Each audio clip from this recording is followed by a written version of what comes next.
నేను వేసిన లెక్క ప్రకారం కూటమి ప్రభుత్వం ప్రస్తుతం యాజ్ ఆఫ్ నౌ ఏడాదికి దాదాపుగా 50,000 కోట్ల రూపాయలు ఖర్చు పెడుతోంది సంక్షేమ పథకాల మీద.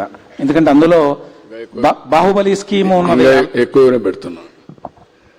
అంటే నేను మీరు ఈ 4-5 స్కీములే, ఇంకా చిన్న చిన్నవి చాలా ఉన్నాయి. నేను చెప్పేది పెద్ద స్కీములు, ఎస్పెషల్లీ ఎన్టీఆర్ భరోసా అదొకటే దాదాపుగా 30,000 కోట్లు అవుతోంది, 33,000 కోట్లు అవుతోంది ఏడాదికి. ఇది కాకుండా ఇంకా 2-3 స్కీములు మీరు ప్రవేశపెడతామని చెప్తున్నారు. అవి కూడా ప్రవేశపెడితే ఈ బడ్జెట్ అంటే సంక్షేమ బడ్జెట్ 1,00,000 కోట్లకు వెళ్ళేటువంటి అవకాశం ఉంది. 1,00,000 కోట్ల రూపాయలంటే మన బడ్జెట్ ఇప్పుడు పోయిన ఏడాది 3,30,000 అనుకుంటాను కోట్లు. 1,00,000 కోట్లు అంటే దాదాపు మూడో వంతు సంక్షేమం మీద పెడితే పెట్టగల సామర్థ్యం ఉన్నదా ఆంధ్రప్రదేశ్కి ఇవాళ వస్తున్న రెవెన్యూస్కి? అంటే అల్టిమేట్ గా పబ్లిక్ ఏదైతే మేము చెప్పామో ఆ రోజు దాన్ని నిలబెట్టుకోవాల్సిన అవసరం ఉంది. అదే మరిగా అభివృద్ధి కూడా ప్యారల్ గా తీసుకెళ్లాలి. అందుకే అభివృద్ధికి నిధుల కొరత లేకుండా అనేకమైనటువంటి వినూత్న కార్యక్రమాలు ఆలోచిస్తున్నాం. ఈరోజు పీపీపీ మోడల్స్ ఉన్నాయి. ప్రపంచం మొత్తం ఫాలో అయ్యేది పీపీపీ మోడల్సే ఫాలో అవుతున్నారు. ఒక ఎయిర్పోర్ట్, ఒక పోర్ట్, ఒక రోడ్డు, ఒక టెలికాం, ఒక పవర్, ఒక కాలేజ్, అన్నిట్లో. దీనివల్ల 2 విధాల లాభం ఏంటంటే సంపద సృష్టించబడుతుంది, ప్రజలకు మెరుగైన వస్తువులు వస్తాయి, ప్రభుత్వానికి ఆదాయం పెరుగుతుంది, పెరిగిన ఆదాయాన్ని మళ్లీ సంక్షేమ కార్యక్రమాలు ఖర్చు పెట్టే పరిస్థితి వస్తుంది.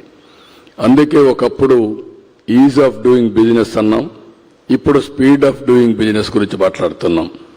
ఎవరైనా ఒక్కసారి అప్లికేషన్ పెడితే 100% అన్ని క్లియరెన్సెస్ అన్ని ఇచ్చే బాధ్యత తీసుకుంటున్నాం. అదే మరిగా రాబోయే రోజుల్లో అవసరమైతే ఎవరైతే పెట్టుబడులు పెడతారో వాళ్ళు పెట్టుబడులు పెట్టిన తర్వాత వాళ్ళు కట్టే ట్యాక్స్ నుంచి వాళ్ళకి ఇవ్వాల్సిన ఇన్సెంటివ్స్ ఇస్తాం. ఆదాయం వస్తుంది, ఆదాయం నుంచే వాళ్ళకు మళ్ళీ ఇస్తాం, కొంత ఆదాయం మనకు డబ్బులు మిగిలే పరిస్థితి వస్తుంది. ఇలాంటి వినూత్నమైన మోడల్స్ అన్ని మాస్టరైజ్ చేస్తున్నాం. నాకు ఏమాత్రం అనుమానం లేదు, మీరే చూడబోతున్నారు. ఇవన్నీ చేస్తాం సార్. 95-2004 మధ్యకాలంలో మీరు పూర్తిగా డెవలప్మెంట్ ఎజెండా మీద దృష్టి పెట్టారు. ఆ రోజున మీరే చెప్పారు చాలా కఠినంగా ఉండేవాడిని అని. ఇప్పుడు అంత కఠినంగా ఉండటం లేదు, ఆ మాట నిజమే. అప్పట్లో చేసిన ఇంకా కఠినంగా ఉన్నా అప్పుడు లేని అవకాశాలు ఇప్పుడు వచ్చాయి. ఇప్పుడు టెక్నాలజీ ఒక హ్యాండీగా తయారైంది. ఆ రోజు ఐటీ గురించి మాట్లాడేవాడిని, ఇప్పుడు ఐటీ గురించే కాకుండా ఏ ఆఫీసర్ ఏ విధంగా పనిచేశాడో టోటల్ గా డీటెయిల్స్ అని అప్డేట్ చేసే పరిస్థితి వచ్చింది. కాబట్టి బాగా పనిచేయించడం తప్ప ఎవరిని అవమానం ఇచ్చే పరిస్థితి ఉండదు. మీరు చెప్పినట్టు ఒకసారి కుండలు గుర్తుపెట్టుకోవాల్సింది, నేను ఒక మాట అన్నాను, వీఆర్ ఆల్ ఇన్స్పైరింగ్ టైం అని. ఇన్స్పైరింగ్ టైం అంటే ఏంటి? ఈరోజు గవర్నమెంట్లో 1 ఇయర్లో 700 సర్వీసులు వాట్సాప్ గవర్నెన్స్ ద్వారా ఏ ఆఫీసుకు పోయే పని లేకుండా మీకు నేరుగా అందించే పరిస్థితికి వచ్చాం. రెండోది, గవర్నమెంట్ డేటా అంతా డేటా లేక్లోకి తీసుకొస్తున్నాం. సెంట్రల్ గవర్నమెంట్ ప్రోగ్రామ్స్ కూడా తీసుకొస్తున్నాం. ఇది కాకుండా ఆధార్ కానీ అదర్ అథెంటికేషన్ తీసుకుంటున్నాం. ఫ్యామిలీ యాజ్ ఎ యూనిట్ తీసుకుంటున్నాం. ఇంకొక పక్క హౌస్ని కూడా జియో ట్యాగింగ్ చేస్తున్నాం. ఇవన్నీ చేసిన తర్వాత ఆర్టిఫిషియల్ ఇంటెలిజెన్స్ వచ్చింది. టెక్నాలజీ వాడుకుంటే బ్రహ్మాండంగా ఉపయోగపడుతుంది, దుర్వినియోగం చేస్తే మనకు అదే మరిగా దుష్ఫలితాలు కూడా వస్తాయి. అదే సమయంలో ఈరోజు రియల్ టైంలో సెటిలైట్స్ వచ్చేసాయి, డ్రోన్స్ వచ్చాయి, సీసీటీవీ కెమెరాలు వచ్చాయి, ఐఓటీలు వచ్చాయి, ఏదైనా హెల్త్ కండిషన్స్ మానిటర్ చేయడానికి వేరబుల్స్ వచ్చాయి, సెన్సార్స్ వచ్చాయి. నవంబర్ లోపల 42 పారామీటర్స్ ఏది కావాలంటే అది రియల్ టైంలో తీసుకుని హిస్టారికల్ డేటా పెట్టి సరి అయిన నిర్ణయం కూడా ఏఐ ద్వారా మళ్ళా లాస్ట్ మైల్ కమ్యూనికేట్ చేసే పరిస్థితికి వచ్చాం. ఇలాంటి వండర్ఫుల్ డేస్లో అచీవ్ చేయలేకపోతే దానికి కారణం మన యొక్క చేతగాంతనం అవుతుంది. నేను ఇంకొక దానికి కూడా గర్వపడుతున్నా. ప్రపంచంలో అన్ని దేశాలు మీరు చూస్తున్నారు, అన్ని దేశాల్లో ఏదో ఒకలాంటి సంక్షోభం వస్తూ ఉంది. నిన్న నేపాల్ చూశారు, ఆ మధ్యలో ఫ్రాన్స్ చూస్తున్నాం, ఇంకా చాలా దేశాలు ఇది ఉంది. కానీ సుస్థిరతకు మారుపేరు ఒక్క భారతదేశమే, నాయకత్వానికి కూడా మారుపేరు భారతదేశం. సార్ 95-2004 మధ్యకాలంలో మీ ఫిలాసఫీకి, ఆ తర్వాత 2014-19 మధ్యకాలంలో, ఆ తర్వాత 2024లో ఈ రాజకీయ ప్రయాణంలో, పొలిటికల్ జర్నీలో మీ ఫిలాసఫీలో ఒక మార్పు నాకు స్పష్టంగా కనిపిస్తుంది. అదేంటంటే 95-2004 మధ్యకాలంలో ఎప్పుడు డెవలప్మెంట్ గురించే మాట్లాడేవాళ్ళు, ఉచితాలు అనేవి మంచిది కాదు అనే అభిప్రాయంతో ఉండేవాళ్ళు. ఆ రోజున ప్లెయిన్ స్పీకింగ్లో కూడా మీ అభిప్రాయాలని చాలా నిర్మహమాటంగా కుండ బద్దలు కొట్టినట్టు చెప్పారు. కానీ 2014 వచ్చే నాటికి డెవలప్మెంట్తో పాటు సంక్షేమం కూడా ఉండాలి, ఈ రెండింటిని బ్యాలెన్స్ చేయాలి అన్నారు. 2024 వచ్చేసరికి సంక్షేమం కోసం కాదు, అది ఎంపవర్మెంట్, అది ఎనేబులింగ్ మెజర్గా ఉండాలి. ఊరికి సంక్షేమం అంటే ఉచితంగా ఏదో ఉచితాలు ఇవ్వడం కాదు అని అన్నారు. ఈ మార్పుకి కారణం ఏంటి? ఓటమి కారణమా, లేదు మీరు చేసినటువంటి వర్క్ ఏదైతే ఉందో దాన్ని బేరీజు వేసుకున్న తర్వాత కలిగిన అభిప్రాయమా? నేను ఒక ఎకనామిక్ స్టూడెంట్ని. ఈ దేశంలో గర్వంగా చెప్పగలిగేది 91లో ఆర్థిక సంస్కరణలు వస్తే 95లో సెకండ్ జనరేషన్ రిఫార్మ్ స్టార్ట్ చేసింది నేనే. బోల్డ్గా స్టార్ట్ చేశాను.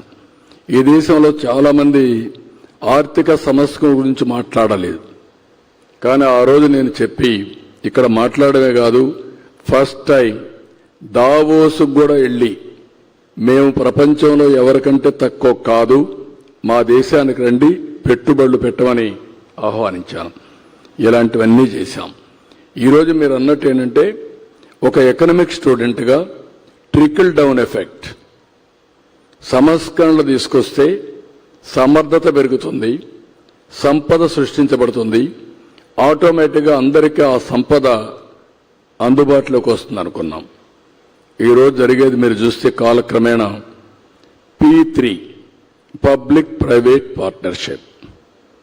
ఒకప్పుడు ఒక ప్రాజెక్టు 50 కోట్ల ప్రాజెక్టు అంటే గొప్ప ప్రాజెక్టు. ఈరోజు 1,00,000 కోట్ల రూపాయలు పెట్టుబడులు పెట్టే పరిస్థితికి వస్తారు. ఒక ప్రాజెక్టు, ఒక స్టీల్ ప్లాంట్, ఒక BPCL, ఒక NTPC గ్రీన్ హైడ్రోజన్, గూగుల్, ఇవన్నీ కూడా 1,000 కోట్ల రూపాయలు ఖర్చు పెట్టే పరిస్థితికి వస్తున్నారు. అయితే ఇక్కడ వచ్చింది ఏంటంటే PPPలో సంపద సృష్టిస్తున్నాం, ప్రజలకు వస్తువులు క్రియేట్ చేస్తున్నాం, సంపద సృష్టించిన వ్యక్తులకు ఆదాయం పెరుగుతా ఉంది. ఎవరైతే లాస్ట్ మైల్లో ఉన్నారో వాళ్ళ జీవన ప్రమాణాలు పెరగడం లేదు. నేను అందుకే ఇటీవల కాలంలో ఒకప్పుడైతే నేను పాపులేషన్ కంట్రోల్ గురించి మాట్లాడాను. ఆ రోజు ఉండే పరిస్థితుల్లో నేను కూడా క్యారీ అయ్యాం, అది వాస్తవం కూడా. 10 సంవత్సరాల్లో జనాభా నియంత్రణ చేశాం. ఈరోజు మనది రీప్లేస్మెంట్ లెవెల్ 2.1. ప్రతి ఒక్క దంపతులు జీవితకాలంలో 2.1కి సంతానం ఇస్తే స్టేబుల్గా పాపులేషన్ ఉంటుంది. దేశంలో 2.1 కంటే తగ్గే పరిస్థితి వచ్చింది. ఆంధ్రప్రదేశ్ 1.5కి వచ్చేసింది. అంటే ఈరోజు చాలా దేశాలు ప్రపంచంలో, యూరోప్ కానీ, చైనా కానీ, జపాన్ కానీ ఏజింగ్ ప్రాబ్లంతో సతమతమయ్యే పరిస్థితి వస్తూ ఉంది. అట్లని చెప్పి నేను ఆ రోజు చెప్పాను కాబట్టి నేను చెప్పిందే రైట్ అనుకోలేదు, నేను మార్చుకున్నా. మాకు ఇక్కడ జయప్రకాష్ గారు ఉన్నారు. నేను ఈ మాట అన్నప్పుడు 4-5 ఏళ్ల ముందు ఒకసారి అంటే తప్పు పట్టారు. ఆ రోజు చెప్పింది ఈ రోజు ఎగ్జాక్ట్ గా అందరూ ప్రపంచంలో మాట్లాడే పరిస్థితికి వచ్చారు. చాలా ఇన్సెంటివ్స్ ఇస్తున్నారు. ఇది భారతదేశానికి 2047 వరకు ఈ జనాభా ఉంటుంది. ఈరోజు 143 కోట్ల జనాభా, ఇంకా 20 కోట్లు పెరుగుతుంది. ఆ తర్వాత తగ్గతా వస్తుంది. చైనా అప్పటికి 100 కోట్లకు వస్తారు. కాబట్టి ఇవన్నీ చూసినప్పుడు ప్రజలే మన ఆస్తి. ఆ ప్రజల్ని ఆధారంగా చేసుకుని మనం కానీ హ్యూమన్ రిసోర్స్ డెవలప్మెంట్ చేయగలిగితే ప్రపంచాన్ని శాసించే శక్తి ఒక్క భారతదేశానికే ఉంది. ఏ దేశం కూడా మనతో పోటీపడే పరిస్థితులు లేరు.